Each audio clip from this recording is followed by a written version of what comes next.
So good day everyone. Today we will discuss the product life cycle or PLC. It explains the different stages a product goes through from its launch until it is removed from the market.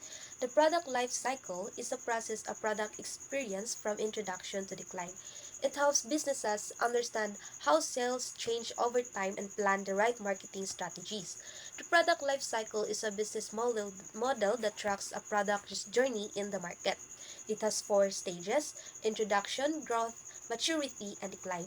Each stage requires different business strategies, and these four stages will be discussed in more detail later in the presentation. That's all. The importance of technopreneurship. Guides investment timing. What does it mean? It acts as a financial roadmap, telling a technopreneur exactly when to pour resources into marketing or scaling and when to hold back. Why this matter? Tech virtues requires heavy upfront capital. Understanding this prevents startup from burning cash too early, like over allocating funds to massive marketing campaigns before the product is ready, or missing the windows to fund growth. Second, improve revenue forecasting. What does mean? Sales behave radically differently at each stage, so leader can plan budget and manage cash flow with far greater accuracy. Why it is matter in tech? Because tech adoption curves can be unpredictable, knowing whether you are anticipating early adopter traction, introduction, or exponential demand. Growth help prevent devastating cash flows shortage. Signal when to innovate or pivot. Signals when to innovate or pivot. What is mean? Tech products age incredibly fast. Spotting maturity or decline early gives a startup the vital lead time needed to upgrade or completely replace the offering. Why this matter in tech? Software and hardware become obsolete quickly if a technopreneur waits until sales hit rock bottom to start up, building the next version a competitors will have already taken over. Strengthen competitive positioning. What is mean? Understanding the stage of your rivals' product help a startup find market gaps and make strategic decision when to enter or exit a market wisely. This allows a startup to disrupt established players. For example, if a dominant competitor's product is stagnant maturity, a stage a nimble startup can launch a next generation solution to capture dissatisfied user. The fourth key stage of product life cycle. Introduction stage. So the birth. This is the most expensive and risky space because the product is brand new and the market doesn't know it exists yet. So the first is financial reality. When you start a product as a brand new, profit are usually negative. So you are spending heavily on research, development, and massive launch marketing. And for marketing focus, informative advertising, you aren't just selling your specific brand. You are selling the concept of product itself. When electric cars first came out, companies had to explain why you want one. Now, just why you should buy it. So, the second stage, the growth stage. If the product survives the introduction, it enters the growth stage.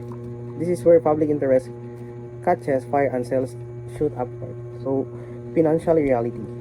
Profit starts soaring as production sales up, lowering the cost per unit. The big challenges is to succeed, attract sharks. Competitors will see your growth and quickly launch their own version. The third stage, the maturity stage. At this point, sales growth slows down and flattens out. Nearly everyone who wants the products already has it or knows about it. This is typically the longest stage of the cycle. And the fourth stage, decline stage. Eventually, every product faces a downturn. Sales drop steadily, usually driven by technological advances, changes in customer behavior, cheaper global alternatives. So, financial reality, declining revenue, the product is no longer a cash cow.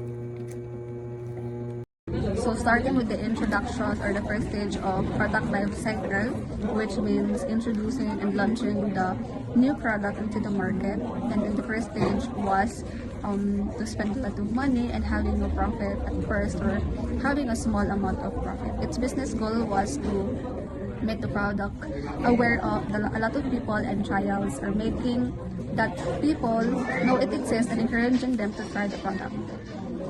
But since the product is still starting, the sales starts at low as well. So if the product is slowly getting known to a lot of people, the sales is slowly increasing at its highest. On the first stage, you have to spend your money on marketing, making advertisement for the product in social media or through promotions. So after all of the expenses, when it comes to profit, it's always start at low, but if spending too much, when it comes to profit, it always starts at low and even spending much but only selling or even losing money. The second stage of product life cycle is the growth, or it is where the product was starting to get known and more people was buying it because they know it is useful. The goal of growth was to increase market share and improve the product or company, wanting more people to buy the product than its competitors' product. It is also essential to continue improving the product by adding new features or fixing the problem. Sales are starting to increase and products does not exist without any competitors. If it attracts competitors, there is a possibility that they would create similar to yours, especially if they find small problems in your product. If the sales are slowly increasing and your advertisements works, it can make the product much more available in more stores, in social media, websites, and any places. Slowly and slowly, profit became more and more improving, and the profit was larger than the expenses. The third stage of product life cycle is the maturity. It is when the product is already popular and many people are buying it. Sales reach their highest point and then stop growing much because most customers already have the product. Many other businesses sell similar products, so competition becomes strong. The company focuses on earning more profit, keeping loyal customers, lowering costs, and making small improvements or releasing new versions to keep people interested. The last or the fourth stage of product life cycle is the decline stage. It is when a product becomes less popular because people prefer newer or better products. Sales and profit go down, so the company tries to earn what it still can while spending less money.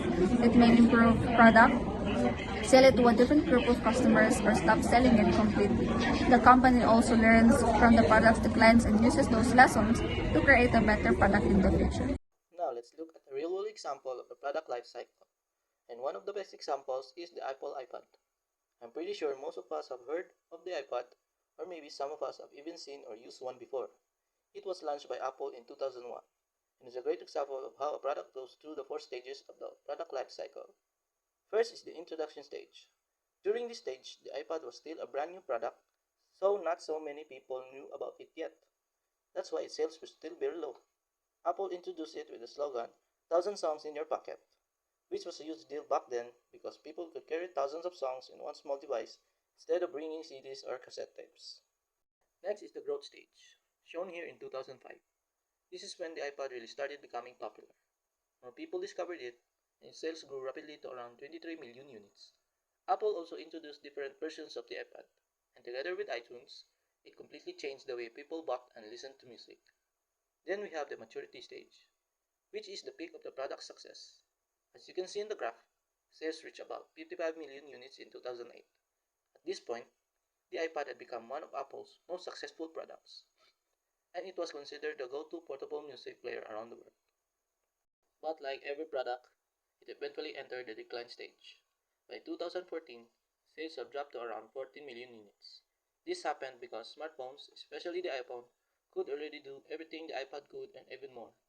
At the same time, music streaming services like Spotify became more popular, so people no longer needed a separate device just for listening to music.